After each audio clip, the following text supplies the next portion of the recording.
Agnello Della Croce naît en 1914 à New York, dans le quartier très pauvre de Little Italy.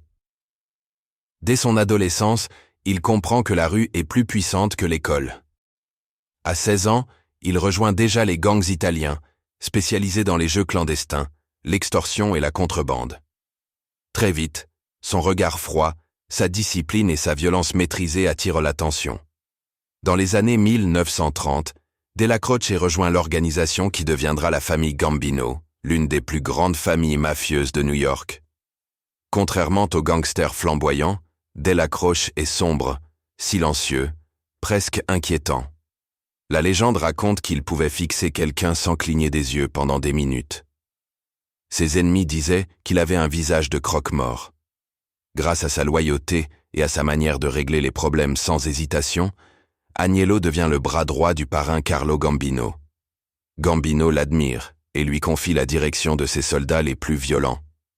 Della Croce est l'homme qui s'occupe des situations que personne ne veut gérer. Il devient sous-chef de la famille Gambino, l'un des postes les plus puissants du pays. Mais malgré son influence immense, Della Croce reste discret.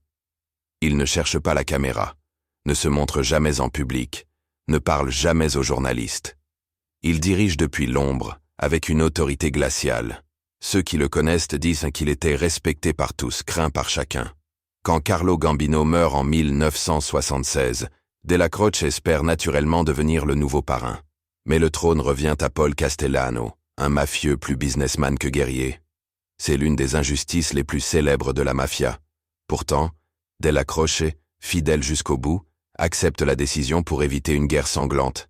Il devient le chef d'une faction interne, alors qu'une autre faction, plus jeune et plus violente, suit un certain John Gotti. Della Croce aime Gotti comme un fils, mais il sait que Gotti déteste Castellano. Il sait qu'une explosion approche. Pendant des années, Della Croce joue le rôle de médiateur silencieux, essayant d'éviter que la famille s'entretue. En 1985, Della Croce tombe gravement malade. Le 2 décembre, il meurt d'un cancer du poumon. L'homme qui maintenait l'équilibre de la famille n'est plus là. Et à peine 2 semaines plus tard, ce qu'il craignait depuis toujours arrive. John Gotti organise le meurtre de Castellano. La famille Gambino explose, puis renaît sous un nouveau règne. Si tu aimes ce genre de vidéo, like, partage et abonne-toi.